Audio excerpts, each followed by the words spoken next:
Iya baik saudara, kita akan lanjutkan pembacaan firman Tuhan.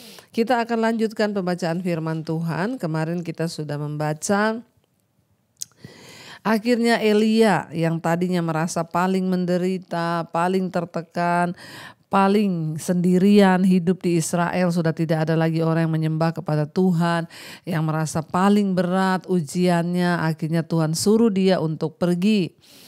Ya, dan kamu harus ke Damsyik dan kamu harus mengurapi di sana. Ya, ada orang-orang yang diangkat Tuhan menjadi raja. Dan ternyata masih ada 7.000 ya orang yang masih memilih untuk tetap setia kepada Tuhan. Mereka dibiarkan hidup oleh Tuhan. Elia disuruh pergi untuk mengurapi Elisa sebagai nabi yang akan menggantikan dia. Kita lanjut sekarang 1 Raja-Raja 19 ayat ke-19. Elisa terpanggil. Ayat 19, setelah Elisa pergi dari sana, ia bertemu dengan setelah Elia pergi dari sana, ia bertemu dengan Elisa bin Safat yang sedang membajak dengan 12 pasang lembu. Sedang ia sendiri mengemudikan yang ke-12. Ketika Elia lalu dari dekatnya, ia melemparkan jubahnya kepadanya. Lalu Elisa meninggalkan lembu itu dan berlari mengikuti Elia. Katanya, biarkanlah aku mencium ayahku dan ibuku dahulu, lalu aku akan mengikuti engkau. Jawabnya kepadanya, baiklah, pulang dahulu dan ingatlah apa yang telah kuperbuat kepadamu. Lalu berbaliklah ia daripada Elia, ia mengambil pasangan lembu itu, menyembelihnya dan memasak dagingnya dan bajak lembu itu sebagai kayu api. Ya, ia memberikan daging itu kepada orang-orangnya, kemudian makanlah mereka, sesudah itu bersiaplah ia lalu mengikuti Elia dan menjadi pelayannya. Saudara, kita lihat di sini ya, ketika Elia meninggalkan Gunung Horeb, dia berjalan ke mana Tuhan suruh, dia ke gurun disuruh turun ke padang gurun ke Damsyik. Ya, di tengah jalan dia berjumpa dengan Elisa bin Safat yang sedang membajak dengan 12 pasang lembu. Lalu dia melemparkan jubahnya kepada Elisa. Dan Elisa kaget ketika mendapatkan jubah itu. Lalu dia mengajar Elia dan dia berkata, aku akan mengikut engkau. Namun aku akan pamit dulu kepada orang tuaku dan ibuku, ayahku dan ibuku, lalu aku akan mengikuti engkau. Ya, jubah itu berbicara tentang pakaian paling penting yang dimiliki oleh seseorang. Pada zaman itu jubah itu harganya mahal dan itu menjadi pakaian yang paling penting yang dimiliki oleh seseorang. Jubah itu dipakai sebagai pelindung terhadap cuaca yang buruk ya, sebagai alas untuk tidur ya, bahkan sebagai tempat untuk duduk dan sebagai pembungkus barang bawaan. Jadi jubah itu memiliki banyak fungsi pada zaman dahulu, saudara. Bisa buat pelindung tubuh di tengah cuaca yang buruk, bisa menjadi tempat tidur, bisa menjadi tempat duduk, bisa juga untuk membungkus barang-barang bawaan. Jubah itu bisa diberikan sebagai jaminan hutang ya. Atau jubah itu bisa dikoyakkan sebagai tanda kesedihan atau penyesalan. Makanya Tuhan berkata, jangan koyakkan jubahmu tapi koyakkan hatimu. Pada zaman dulu ingat ya, ketika Naaman datang kepada Raja Israel meminta kesembuhan atas sakit kustanya, Raja Israel dikatakan mengoyakkan jubahnya. Ya, jubah itu ketika dikoyakkan itu bisa bicara tentang ya kesedihan, ketidakmampuan atau penyesalan. Jubah itu memiliki banyak sekali makna, saudara ya.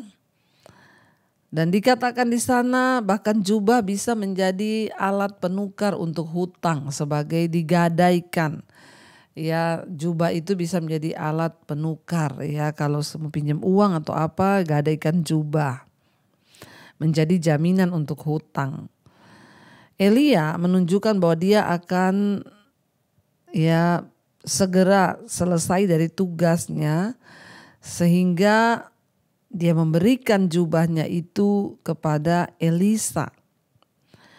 Dengan meletakkan jubahnya, memberikannya kepada Elisa, itu menunjukkan bahwa Elia sudah siap untuk menyerahkan tongkat estafet kenabiannya kepada Elisa.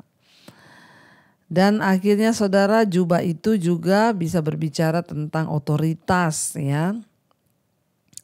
Ketika Elia menanggalkan jubahnya, itu sama dengan dia menanggalkan jabatan keimamannya, dan itu diberikan kepada Elisa sebagai pengganti. Dan Elisa pulang minta izin dulu kepada ayah dan ibunya, dan dikatakan waktu dia pergi minta izin, saudara, Elia ngomong begini, "Baiklah, pulanglah dahulu, ingatlah apa yang telah kuperbuat kepadamu." Waktu Elisa izin pamit pulang untuk pamitan kepada ayah dan ibunya, Elia berkata, "Ingat ya apa yang telah kuperbuat." Artinya apa? Elia sudah menyerahkan jubahnya kepada Elisa, jadi kamu gak bisa lari lagi dari panggilan. Karena jubah itu, kenabian itu sudah diserahkan kepada Elisa.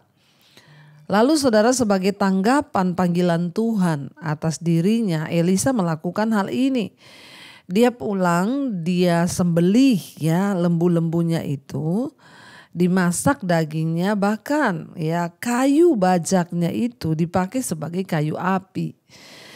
Kenapa Elisa melakukan hal itu? Dia membunuh lembu-lembunya, dimasak, bahkan kayu untuk membajaknya itu dijadikan kayu api. Lalu dagingnya itu dibagi-bagikan sama pegawai-pegawainya. Dengan membunuh lembu-lembunya, ini berarti Elisa membuat sebuah komitmen yang kuat untuk mengikuti Elia. Sebab tanpa lembu-lembu itu Elisa tidak bisa lagi kembali kepada kehidupannya sebagai seorang petani. Maka dia memutuskan, karena dia mau komitmen kepada panggilan Tuhan. Lembu-lembu itu disembelih, bahkan kayunya itu dijadikan sebagai kayu api, sehingga tidak ada lagi alasan untuk dia berbalik kembali, lari dari panggilan, meninggalkan Elia dan kembali menjadi petani. Makanya Tuhan Yesus berkata, barang siapa yang sudah siap membajak tetapi masih menoleh ke belakang, dia tidak layak untuk kerajaan Allah. Ketika seseorang dipanggil oleh Tuhan, entah menjadi anak Tuhan atau menjadi pelayan Tuhan, terutama menjadi nabi, menjadi imam, maka pantang bagi kita untuk kembali lagi kepada kehidupan lama. Saya sering berkata, lebih baik mantan penjahat yang sekarang menjadi pendeta atau hamba Tuhan daripada mantan pendeta.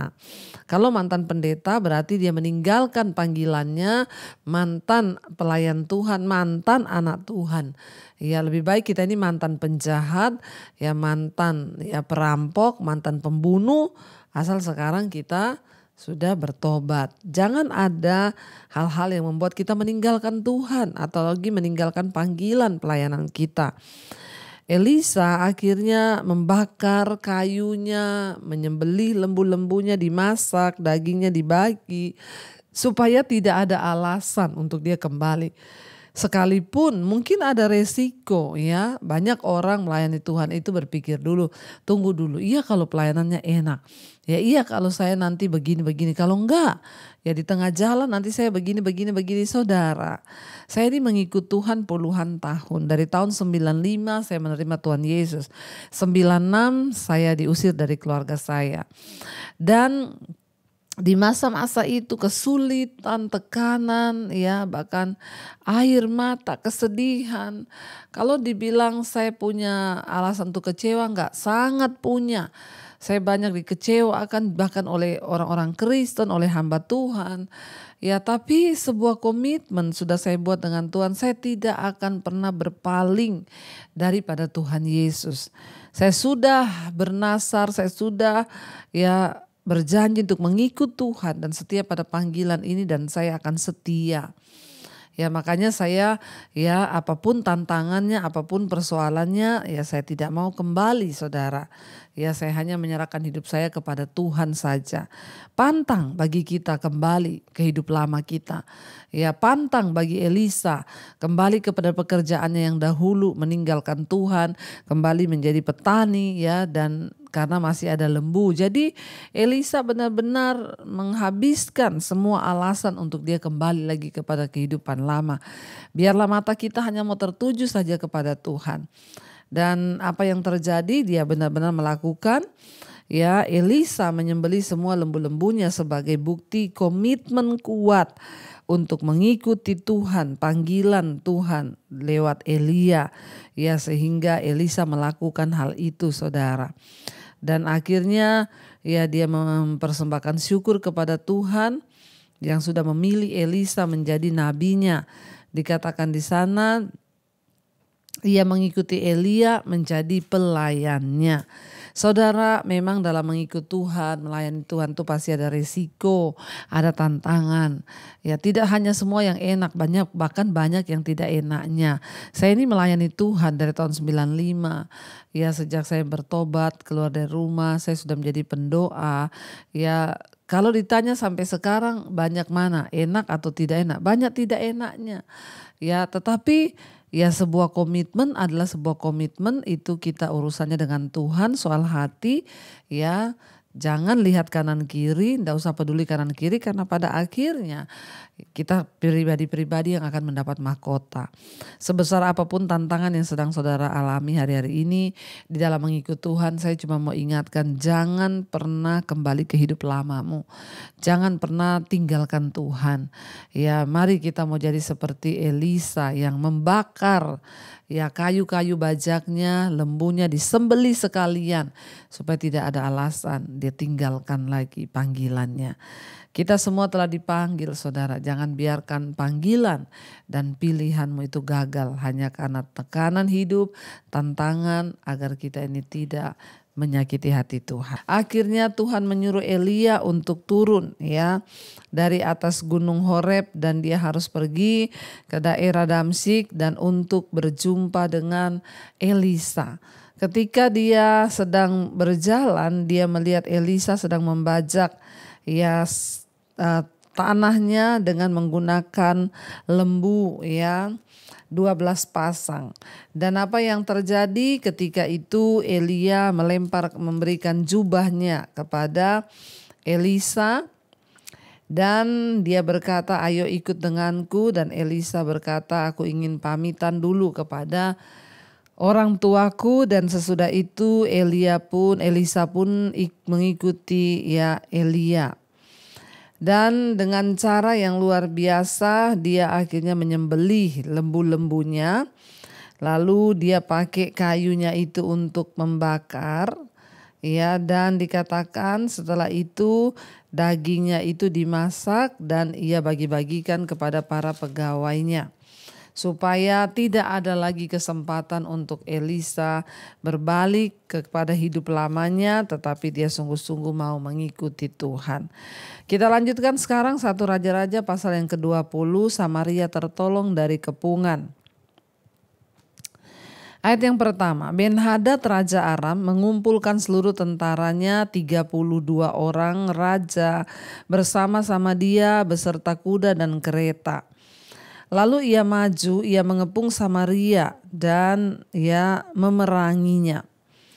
Kemudian ia mengirim utusan ke kota itu kepada Ahab Raja Israel dengan pesan, beginilah pesan Ben-Hadad ya, emasmu dan perakmu adalah milikku, dan juga istri-istri dan anak-anakmu yang cantik-cantik adalah milikku.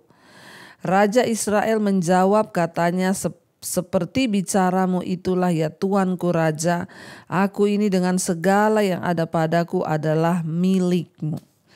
Saudara ya, kita melihat di sini dengan 2 raja jahat dan 2 raja baik ya, sampai di titik ini kerajaan selatan yakni Yehuda ya, mereka ragu-ragu di antara cara hidup yang beriman dan yang tidak beriman. Tetapi ya kerajaan utara yakni Israel memiliki 8 raja yang semuanya jahat. ya berturut-turut jahat. Ya, jadi kita sudah melihat ya kerajaan utara itu ya Israel, mereka tuh rajanya ganti terus tapi jahat. Ya, tetapi beda dengan kerajaan ya di Yehuda, itu mereka memiliki 2 raja jahat dan 2 raja yang baik ya sampai di titik ini. Untuk menghukum kedua kerajaan itu karena cara hidup mereka yang sesuka hati mereka sendiri dan bukan mengikuti Allah. Jadi Allah membiarkan bangsa-bangsa lain memperoleh kekuatan dan menjadi musuh mereka. 3 musuh utama yang mengancam Israel dan Yehuda selama 2 abad berikutnya, yaitu Aram, Asyur dan Babel. Ya, Aram adalah bangsa pertama yang menjadi berkuasa, itu merupakan ancaman yang langsung bagi Ahab dan Isabel. Dan tiba-tiba saudara dikatakan di sana ya Ben-Hadad raja Aram mengumpulkan seluruh tentaranya beserta 32 orang raja bersama-sama dengan dia dan hendak menyerang ya Raja Ahab dan Isabel. Dan dia berkata bahwa istri-istrimu, emas, perak dan anak-anakmu yang cantik adalah milikku. Dan Raja Ahab yang tidak memiliki kekuatan lagi, ya berkata kepada dia bahwa sesungguhnya aku dan seluruh milikku itu adalah milikmu, ya kata Raja Ahab kepada ya Raja Ben-Hadad raja Aram. Ayat yang ke-5, sesudah itu utusan-utusan itu kembali dan berkata, beginilah pesan Ben-Hadad, memang aku telah menyuruh orang kepadamu mengatakan emas dan perakmu, istri-istri dan anak-anakmu harus kau serahkan kepadaku. Tetapi besok kira-kira pada waktu ini aku akan menyuruh pegawai-pegawaiku kepadamu dan mereka akan menggeledah rumahmu dan rumah pegawai-pegawaimu, maka segala yang mereka lihat dan ingini akan mereka ambil dan mereka bawa. Ya, dan lalu Raja Israel memanggil semua tua-tua negeri itu dan berkata, camkanlah orang ini mengikhtiar kecelakaan kita.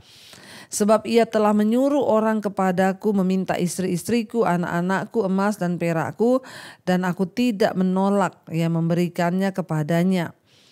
Lalu ya kata semua tua-tua dan segenap rakyat itu kepadanya, jangan dengarkan ya, jangan luluskan. Sebab itu ia berkata kepada utusan-utusan Ben-Hadad, katakanlah kepada tuanku raja, segala yang pertama kali kau suruhkan kepada hambamu ini, aku akan melakukannya. Tetapi tuntutan yang kemudian ini tidak dapat ku penuhi. Lalu pergilah utusan-utusan itu dan menyampaikan jawab itu kepada Ben-Hadad. Ya saudara, jadi Raja Ben-Hadad, Raja Aram itu mengirimkan orang kepada Raja Ahab ya dan Isabel istrinya. Dia berkata, semua emas, perak, istrimu yang cantik, anak-anakmu adalah menjadi milikku. Dan Raja Ahab berkata, ya sesungguhnya aku dan semua milikku adalah milikmu. Tetapi kemudian Raja Ben-Hadad, Raja Aram mengirimkan orang lagi berkata bahwa besok seluruh tentaraku akan datang ke negerimu, akan menggeledah rumahmu dan menggeledah rumah semua pegawai-pegawaimu, dan apapun yang mereka inginkan itu akan mereka ambil dan mereka bawa. Ya, lalu ketika Raja Ahab menceritakan ini kepada tua-tua Israel, mereka berkata, ya jangan kau loloskan apa yang diminta oleh Raja Aram itu. Lalu Raja Ahab mengirimkan kembali pesan kepada Ben-Hadad, kalau yang pertama kemauanmu aku turuti, tetapi yang kedua ini bahwa engkau akan mengirim semua tentaramu datang menggeledah rumah kami, pegawai-pegawai kami dan semuanya dibawa, kami tidak akan meloloskannya. Dan orang itu pulang membawa pesan itu lagi kepada ya Raja ya Ben-Hadad, dikatakan di sana. Lalu dikatakan sebab itu ya dia berkata, jadi dia tidak akan mengikuti apa yang diminta oleh Ben-Hadad yang kedua itu. Ben-Hadad menyuruh orang kepada Ahab dengan pesan, "Beginilah kiranya para Allah menghukum aku, bahkan lebih lagi daripada itu, jika rakyat yang mengikuti aku masih dapat menjemput segenggam penuh debu puing Samaria." Tetapi Raja Israel menjawab, katanya, "Katakanlah, orang yang baru menjandangkan pedang janganlah memegahkan diri seperti orang yang sudah menanggalkannya." Ya, segera sesudah Ben-Hadad mendengar perkataan itu, pada waktu itu ia sedang minum-minum dengan raja-raja di pondok. Berkatalah ia kepada pegawai-pegawainya, "Aturlah barisanmu." Lalu mereka mengatur barisannya melawan kota itu. Ayat 13 di sana dikatakan, "Tetapi tiba-tiba tampillah seorang nabi kepada Ahab, Raja Israel, serta berkata, 'Beginilah firman Tuhan, sudahkah kau lihat semua orang yang sangat ramai itu? Bahwasannya pada hari ini aku akan menyerahkan mereka ke dalam tanganmu, supaya engkau tahu bahwa akulah Tuhan.' Lalu bertanyalah Ahab, 'Dengan bantuan siapa?' Ya, jawabnya, 'Beginilah firman Tuhan, dengan bantuan orang-orang muda, pengiring kepala-kepala daerah.' Tanyanya pula, 'Siapakah yang akan memulai perang?' Jawabnya, 'Engkau.' Kemudian ia menghitung jumlah orang-orang muda pengiring kepala-kepala daerah itu, ada 232 orang banyaknya. Ya, dan sesudah mereka itu ia menghitung jumlah seluruh rakyat, yakni segenap orang Israel, ada 7.000 orang banyaknya.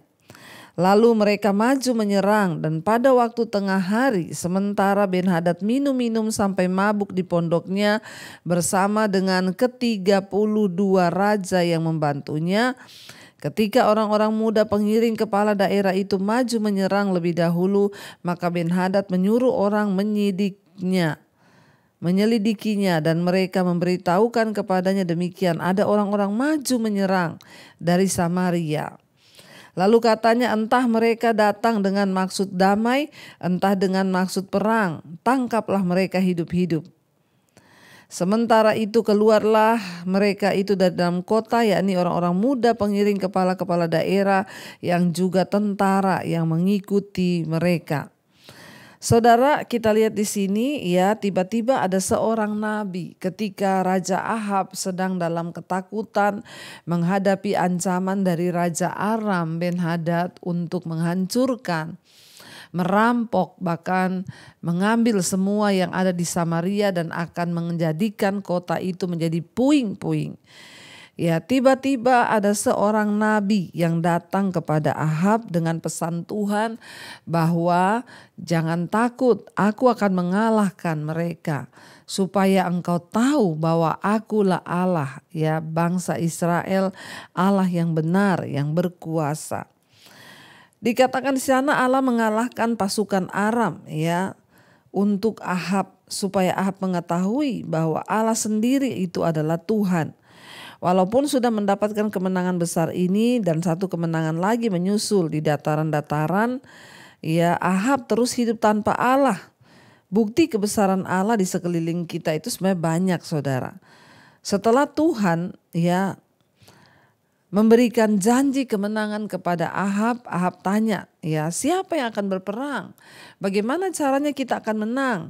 Ya, lalu nabi itu, Tuhan berfirman lewat nabi itu, dikatakan bahwa ya, lewat orang-orang muda, kepala-kepala daerahmu, mereka lah yang akan berperang dan akan mendapatkan kemenangan. Ya, dan akhirnya Ahab bertanya, siapa yang akan memimpin perang? Tuhan berkata, engkau yang harus memulai perang itu. Lalu ketika Raja Ben-Hadad sedang minum-minum, mereka maju menyerang, saudara. Ya, dia katakan, entah mereka datang dengan maksud damai atau maksud perang, tangkap mereka hidup-hidup, kata Raja Ben-Hadad orang Aram itu. Ayat 19, sementara itu keluarlah ya mereka itu dari dalam kota, yakni orang-orang muda, pengiring kepala-kepala daerah dan tentara yang mengikuti mereka. Ini dari pihak orang Israel, ya. Lalu mereka masing-masing membunuh lawan yang dihadapinya, sehingga orang Aram itu melarikan diri dan ya dikejar oleh orang Israel, tetapi Ben-Hadad Raja Aram dapat meluputkan diri dengan naik kuda beserta sejumlah orang berkuda. Juga Raja Israel maju lalu memusnahkan kuda dan kereta itu dan mendatangkan kekalahan yang besar kepada orang Aram. Lalu tampillah nabi itu kepada Raja Israel dan berkata kepadanya, "Baiklah, kuatkanlah hatimu, pertimbangkan dan pikirkanlah apa yang harus kau perbuat. Sebab pada pergantian tahun Raja Aram akan maju menyerang engkau." Ya saudara, ya, dan akhirnya kemenangan didapati oleh Ahab.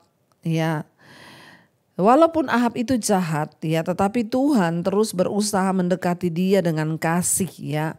Bahkan ketika Samaria dikepung oleh Aram, ya, Tuhan memberikan kemenangan. Tuhan membebaskan kota ini. Ya, namun ya Ahab tidak menganggap kemenangan itu sebagai kemenangan yang diberikan oleh Tuhan. Orang yang sombong, orang yang angkuh itu saudara, sekalipun berulang-ulang melihat mujizat, berulang-ulang melihat ya perbuatan Tuhan yang besar, ya jarang mereka itu mau bertobat, mengakui Tuhan lewat mulut dan hati mereka.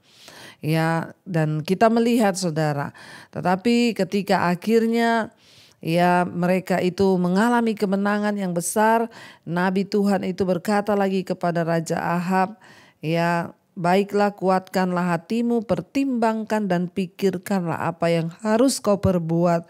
Sebab pada pergantian tahun Raja Aram akan maju menyerang engkau."